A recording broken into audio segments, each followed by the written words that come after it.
ito yung aking, kapag meron akong bagong halaman, nilalagay ko dito. So ginagawa ko itong nursery garden yung dito sa right, left side ng aking kubo. Yun, ditong aking mga yung mga caladium. Marami akong caladium na iba't ibang varieties na tinanim dyan. Pero ang ang lumabas, yung kulay pink, yung iba na wala, yung kulay pula, kulay puti, ayun. Saka ito, ang bigonya tumutubo na naman dyan, oh. Napakarami ko rin croton na 7 colors yata itong tawag dito. So pinutol ko kasi yung croton ko na sabi ko para dumami, ayun, dumami na nga siya. Kaya lang nawala naman yung malaki.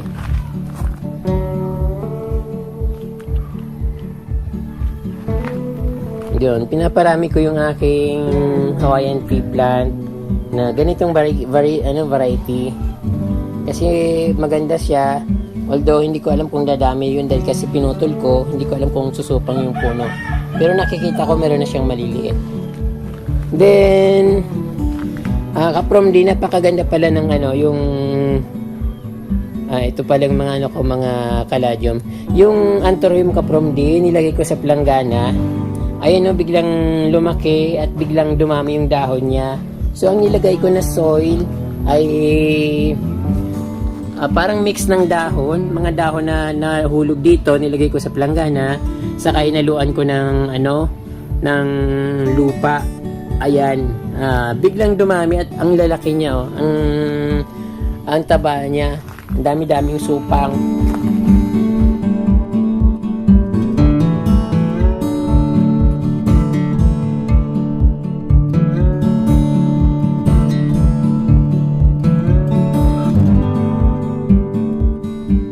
So napakaganda ng dito nga muna. Ito yung mga pulang malunggay ko dito. Ayun, inipon ko dito. Saka marami pa ako doon, tinatanim ko sa lupa. Then ito, ibang hindi to akalay pa. Ang kulay nito is kulay maroon kapag nainitan. Kaya lang pinutol ko dun sa nakatanim sa lupa kasi masyadong payat yung pagkatubo niya. Sabi ko ipaparamihin ko. Then ayun, marami na nga, may nabigyan na nga akong isa. Ayun, ito. So ayun, bali 4 na puno yung nandito, kaya lang namatay yung yata yung isa kasi ito sinabayan nito. Dati kasi ito nawala na ito, hindi ko alam kung anong klaseng halaman ito. Nawala ito nakita ko yung bulb, nilagay ko dito, tapos tinusok ko yung yung part nung pinutol ko dun na itong halaman na ito. Then ayun, hindi pa ako tapos mag-ayos dito kaprom di. Then ito, di ba? Dalawa na yung daanan, left and right.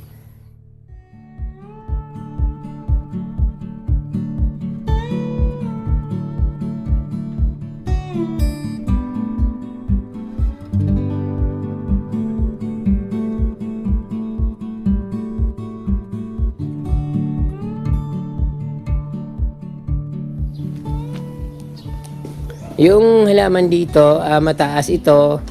Pinutol ko kasi umaabot na siya sa bubong. Parang hindi bagay kasi natatakpan na yung nasira na yung kawayan kasi hindi siya naiinitan. Ang nangyari, parang nabubulok siya. Kaya tinanggal ko yung na mataas na ito. Hindi ko alam kung anong pangalan nito, pero maganda rin siyang tingnan kasi pag nainitan ito, nagkukulay parang nagiging kulay yellow.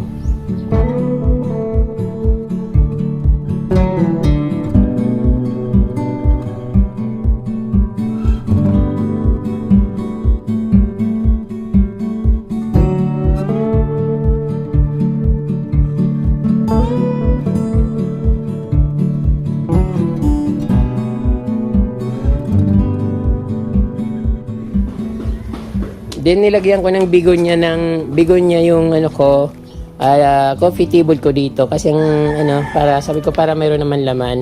Ayan, napakaganda ng bigonya na ito. Naman to, very common naman ito dito sa amin. Hindi ko lang alam kung common yan sa inyo kasi dito marami. So na nga ako ulit, pinutol ko ulit yung isang supang niya para itanim, yun. Naglagay ako dyan sa coffee table. Maganda siyang tingnan at parang colorful. Bagay na bagay sa sa lamisa. Then ito, tinanggal ko na yung mga dito, lash na anong tawag dito, yung Persian shield, kasi masyado na siyang matataas. So kapag pinabayaan mong tumaas siya at humaba yung sanga, kusa siyang namamatay. Kaya ginawa ko, pinutol ko na habang hindi pa siya nalalanta. Kasi pag nalanta na siya, yung napakahaba niyang sanga, yung mga matataas na sanga, pag nalanta yon, ibig sabihin, na yung niya, puno niya. Lanta na rin, parang tuyo na. Kaya dapat pinuputol ka agad yun. Ayun. Then, yung mayabong ko na mga dito, maya na pinagpuputol ko na para panibagong tanim naman ulit. Kasi pag sobrang laki na ng mga mayana, hindi na siya magandang tingnan. Parang pulpak na siya, parang natutumba na.